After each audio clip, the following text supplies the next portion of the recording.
नमस्कार मित्रों। Only civil सेवा टीम में एक बार फिर से आपका अपने परिवार में स्वागत है। अपने परिवार में क्या ही स्वागत है, लेकिन है। वैसे बिहार पीसीएस का फॉर्म आ गया। पहले नोटिफिकेशन आई थी 25 तारीख को सितंबर में। 30 तारीख से ओपन हो गया, फॉर्म भर रहे हैं, लेकिन लोग कुछ गलतियां कर रहे हैं। वो गलतियां आप मत करिएगा, क्योंकि वो लास्ट में हो सकता है आप इंटरव्यू तक जाएं और लास्ट में वो गलती आपको बाहर कर सकती है। वो गलतियां नहीं करना है, वो मैं आपको बता देता हूँ। पहली बात तो ये देख लीजिए कितने लोगों को फॉर्म भरने का है।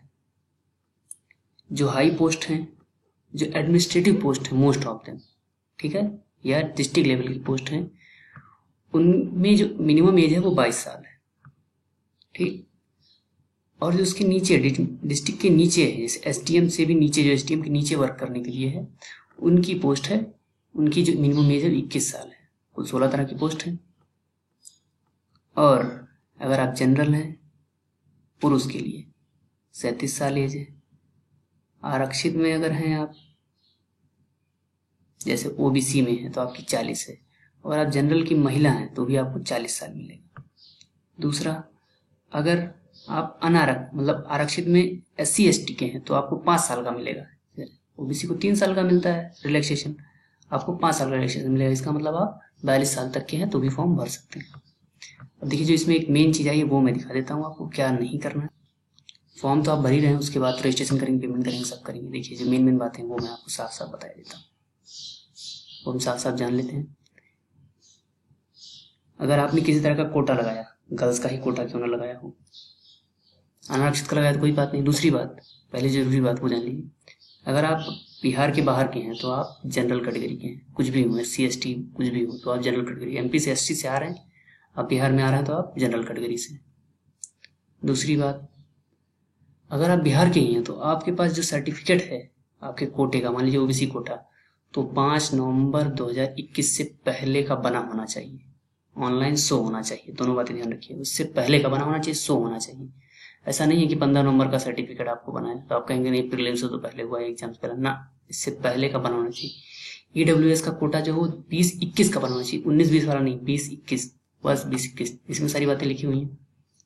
किसी प्रकार की त्रुटि होगी आपके उस प्रमाण पत्र में, सर्टिफिकेट कौन से, कोटा वाले, यानी ओबीसी, SC ST EWS, अगर इसमें किसी EBC, स्वतंत्रता सेनानी, अगर इनमें किसी प्रकार की त्रुटि होगी तो वो अमान्य हो जाएगा, आप ऐसे जनरल ट्रीट होंगे। सबसे भयंकर बात यह है। अगर आप महिला हैं, एक और जरूरी बात, अगर आप महिला हैं, विवाह हो गया है, तो जो आपका सर्टिफिकेट होगा ओबीसी का या जो भी सर्टिफिकेट होगा आरक्षण का, जो भी आप दावा कर रहे होंगे, तो नॉन क्रीमिलियर का होना चाहिए। ओबीसी है तो मान नॉन क्रीमिलियर को मिलता है तो वो होना चाहिए। वो सर्टिफिकेट आपके पति के नाम का नहीं होना चाहिए, आपके पिता के नाम का होना चाहिए।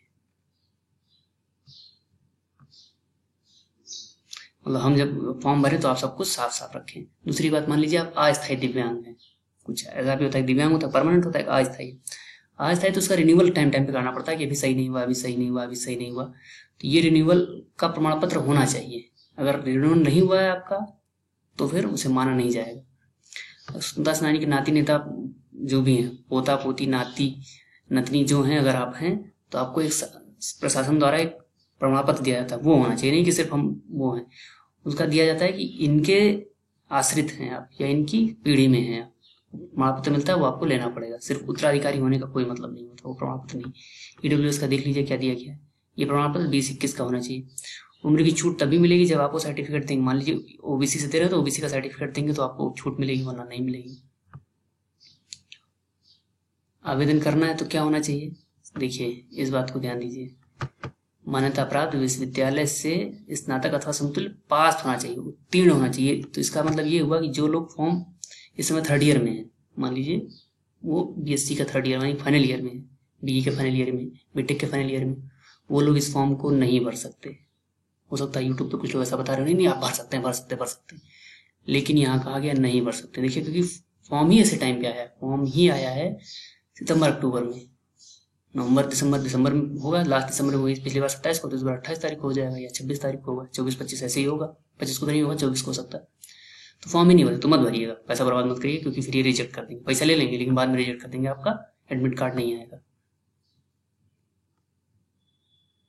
जब हम प्रारंभिक परीक्षा भरेंगे, मुख्य परीक्षा के लिए वैकल्पिक विषय सभी प्रश्नोत्तर से 3 भाषाओं में किसी एक प्रश्न पत्र का चयन अनिवार्य होगा। में से किसी प्रकार का परिवर्तन मान्य नहीं होगा। जैसे आप जब प्री के लिए भरेंगे तभी वो आपसे पूछ लेंगे कि आप मेंस में कौन सा सब्जेक्ट एज ए ऑप्शनल, सुना ना, ऑप्शनल कौन सा लेना चाहते हैं, तो आपसे पहले ही पूछ लिया जाएगा। किस भाषा में लिखना चाहते हैं ये बात भी पूछ ली जाएगी। अगर आप गड़बड़ करेंगे तो समझिए गड़बड़ है। अगर कोई त्रुटि हो जाएगी तो सुधार हेतु अभ्यावेदन विचारणीय नहीं है। उनकी अपनी मर्जी है, अंतिम तिथि के 10 दिन तक आप कर सकते हैं, पैसा देंगे करेंगे, लेकिन उनकी अपनी मर्जी है आयोग की। वो चाहेंगे तो सुधार को मानेंगे, चाहेंगे तो नहीं मानेंगे। जो भी आप भरेंगे उसका मूल प्रमाण पत्र आपके पास होना चाहिए। जैसे मान लीजिए आपने अपना नाम डाला अमिताभ ठाकुर, तो आपके पास जो भी प्रमाण पत्र है हाई स्कूल का, उस पर सर्टिफिकेट तो उस पर होना चाहिए अमिताभ ठाकुर। अमिताभ कुमार ठाकुर होगा तो मान्य नहीं होगा, तो आपकी अनिवार्य जो उम्मीदवारी वो रद्द की जा सकती है। इसलिए ये चीज़ खास तौर से ध्यान रखिएगा। बाकी और बातें ध्यान रखने में सब है, बहुत सारा भरना है, सारी डिटेल फिक्स भरिएगा, अच्छे से भरिएगा।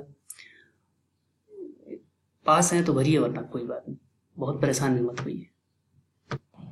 देखिए बताने को तो 2000 से ज़्यादा बातें बताई जा सकती हैं। इसको घंटे भर का वीडियो बनाया जा सकता है, ये करना वो करना, ऐसा करना वैसा करना। फोटो कहीं भी खींचिएगा, एक बैकग्राउंड क्लियर हो, खींच लीजिएगा। अंगूठा अपना नया अंगूठा का मतलब छाप लगा के उसमें लगाइएगा। जो डिटेल्स मांगी गई हैं क्लियर कट अपने हाथ से भरिए, या जहाँ मान लीजिए साइबर कैफ भराते हैं सामने बैठ के भरिए। रीचेक जरूर करिए, शर्माइएगा नहीं, नहीं नहीं सब सही है, तुम भरे हो तो सही है ना, बिल्कुल नहीं, चेक कर लीजिए। गलती हो गई तो फिर परमानेंट वो है, दिक्कत है। और पढ़ने का टाइम है, पढ़िए। Time is everything, not only money. पढ़िए, बाकी का क्या है कि टाइम खराब करना मेरा हाथ में नहीं है। अगर आपको जानकारी अच्छी लगी है, आपका बहुत बहुत धन्यवाद। तो आप एक काम कर सकते हैं, लाइक करिए, शेयर करिए, सब्सक्राइब करिए, सब तक पहुंचाइए। अब इसके बाद में एक लाइव डेमो बताऊंगा कि आपको कौन कौन फॉर्म कैसे भरना है, वो बना दूंगा। दूसरी चीज़ ये है कि आपको क्या पढ़ना चाहिए जिससे पहले अटेम्प्ट में पास हो जाए, वो मैं बताऊंगा, लेकिन अगले वीडियो में। तब तक के लिए आपका धन्यवाद।